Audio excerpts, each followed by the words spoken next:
നമസ്കാരം, വെളിച്ചം ചാനലിലേക്ക് സ്വാഗതം. 2026 മെയ് 13, 14 തീയതികളിൽ മിഥുനം രാശിക്കും മിഥുനം ലഗ്നത്തിനും അത്യധികം ഗുണാധിക്യമുള്ള ദിവസങ്ങളാണ്. മിഥുനം രാശിക്കും മിഥുനം ലഗ്നത്തിനും ഇവർക്ക് ജൂൺ 2 വ്യാഴം മാറുന്നു, ശരി. പക്ഷേ ഇപ്പോൾ തന്നെ, അതായത് വ്യാഴം ഡയറക്റ്റ് ഡേറ്റ്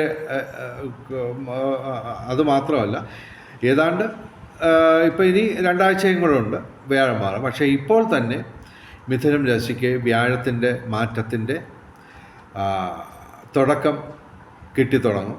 അതായത് ധനഭാവത്തിലേക്കാണ് വ്യാഴം മാറുന്നത്. അപ്പോൾ അതിൻ്റെ ഗുണഫലങ്ങൾ ഇപ്പോൾ തന്നെ ഏതാണ്ട് 2 ആഴ്ച മുമ്പ് തന്നെ വന്നു തുടങ്ങും. ഓക്കെ, അപ്പോൾ അങ്ങനെയുള്ള 2 ദിവസങ്ങളാണ് ഞങ്ങൾ പറയുന്നത്. ഇതിൻ്റെ കറക്റ്റ് ടൈമിങ് പറയുകയാണെങ്കിൽ, പിന്നെ ഞങ്ങൾ ഇതൊക്കെ പറഞ്ഞു തരുന്നതിന് ദയവേത് ഞങ്ങളുടെ ചാനൽ സബ്സ്ക്രൈബ് ചെയ്യുക, ഞങ്ങളുടെ ചാനലിൻ്റെ ബെൽ ഐക്കൺ ക്ലിക്ക് ചെയ്യുക. അപ്പോൾ ഞങ്ങൾ അപ്ലോഡ് ചെയ്യുന്ന എല്ലാ വീഡിയോസിൻ്റെയും നോട്ടിഫിക്കേഷൻ കിട്ടുന്നതാണ്. അതുപോലെ നിങ്ങളുടെ ജ്യോതിഷപരമായ സംശയങ്ങൾക്ക് ഞാൻ മറുപടി പറയുന്നതാണ്. വാട്സാപ്പിൽ ബന്ധപ്പെടുക, ദയവേത് ഫോൺ വിളിക്കരുത്. എൻ്റെ വാട്സാപ്പ് നമ്പർ 9847291363. അപ്പോൾ മിഥുനം രാശി എന്ന് പറയുമ്പോൾ നിങ്ങൾക്കറിയാം, മകയിരം അവസാന 2 പാദം, തിരുവാതിര, പുണർദം ആദ്യം 3 പാദം. ഇവർക്ക് ഈ 13, 14 തീയതികളിൽ ചന്ദ്രൻ ഉൾപ്പെടെ 7 ഗ്രഹങ്ങൾ ഡയറക്റ്റായിട്ട് അനുകൂലമാണ്. വ്യാഴം ഇപ്പോൾ പ്രതികൂലമാണ്. എന്നാൽ തന്നെയും വ്യാഴം മാറുന്നത് ജൂൺ 2 ആണെങ്കിൽ ഇപ്പോൾ തന്നെ അതിൻ്റെ ഗുണഫലങ്ങൾ വന്നു തുടങ്ങും. എങ്കിലും ഇവർക്ക് ശനി കർമ്മഭാവത്തിലാണ് നിൽക്കുന്നത്. കണ്ടശനിയാണ് 10ാം ഭാവത്തിൽ. പക്ഷേ എന്നാലും കർമ്മഭാവത്തിൽ നിൽക്കുന്ന ശനി തൊഴിൽപരമായിട്ടുള്ള നേട്ടവും കൊണ്ടുവരും. ഓക്കെ, അപ്പോൾ ശനിയാഴ്ച നിങ്ങൾ നിർബന്ധമായും ശിവന് ജലധാര, അയ്യപ്പന് നീരാഞ്ജനം, അതുപോലെ തന്നെ ശനിക്ക് എള്ളുവിളക്ക് അല്ലെങ്കിൽ അർച്ചന നടത്തുക. പിന്നെ വ്യാഴാഴ്ച മഹാവിഷ്ണുവിന് ഒരു തുളസിമാല, അലങ്കാരപ്രിയനായ മഹാവിഷ്ണുവിന് ഒരു വലിയ തുളസിമാല സമർപ്പിക്കുക, പാൽപ്പായസം കഴിപ്പിക്കുക. പിന്നെ സഹസ്രനാമാർച്ചന നടത്താം. അപ്പോൾ ഓം നമോ നാരായണായ എന്ന മന്ത്രം ചൊല്ലിക്കൊണ്ട്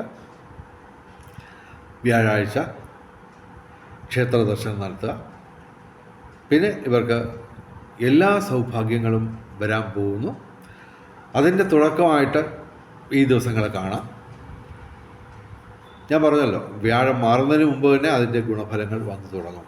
ഓക്കെ, അപ്പോൾ 12 രാശിക്കാരിൽ ഏറ്റവും മുൻപന്തിയിലേക്ക് ഭാഗ്യങ്ങൾ സ്വീകരിക്കാൻ മാത്രമായിട്ട് മിഥുന രാശിക്കാർ ഈ 12 രാശിക്കാരിൽ ഒന്നാമതെത്തുകയാണ്. ഇതുവരെ അത് തുലാം രാശിക്കായിരുന്നു, അത് മാറുന്നു. 1ാം സ്ഥാനം നമ്മുടെ മിഥുനം രാശി നേടിയെടുക്കാൻ പോവുകയാണ്. അപ്പോൾ ഈ ദിവസങ്ങളിൽ പ്രധാനപ്പെട്ട ഗുണഫലങ്ങൾ എന്തൊക്കെയാണ്? ഒന്നാമതായിട്ട് പിതൃസ്വത്ത് ലഭിക്കും. ഓക്കെ, ഭൂമി ക്രയവിക്രയങ്ങളിലൂടെ നേട്ടമുണ്ടാകും. അതായത് ഭൂമി കച്ചവടമൊക്കെ നടക്കാനുള്ള സാധ്യതയാണ്. ഓക്കെ, പിന്നെ ഇവർക്ക് മേടമാസം മുഴുവൻ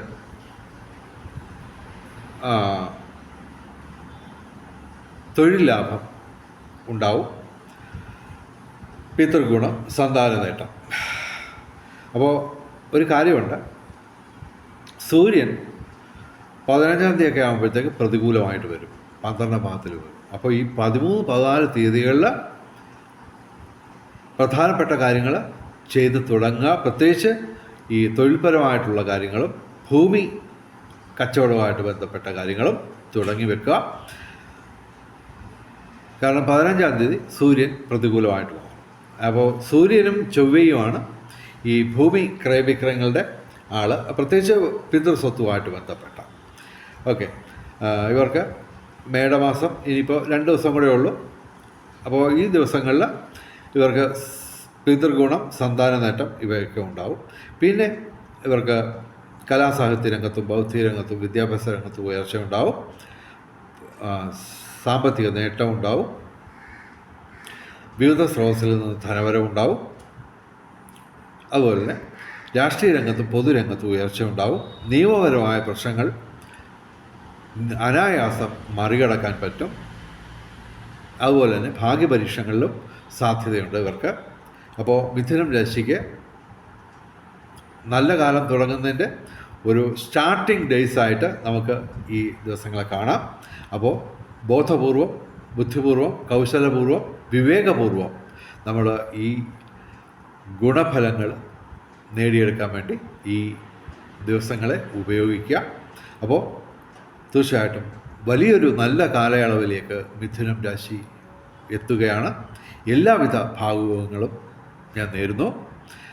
കൂടാതെ വെളിച്ചം ചാനലിലെ മുഴുവൻ പ്രേക്ഷകർക്കും സർവകാര്യ വിജയം, സർവ്വവിധ സൗഭാഗ്യം, രാജകീയ സുഖഭോഗങ്ങൾ, അപ്രതീക്ഷിത ധനലാഭങ്ങൾ, അപ്രതീക്ഷിത സൗഭാഗ്യങ്ങൾ ഇവ ഗുരുവായൂരപ്പൻ അനുഗ്രഹിച്ചു തന്ന് എല്ലാവരുടെയും ജീവിതത്തിൽ വെളിച്ചവും ഐശ്വര്യവും സമ്പൽ സമൃദ്ധിയും വന്നു ചേരട്ടെ എന്ന് പ്രാർത്ഥിച്ചുകൊണ്ട് ഈ വീഡിയോ അവസാനിപ്പിക്കുന്നു.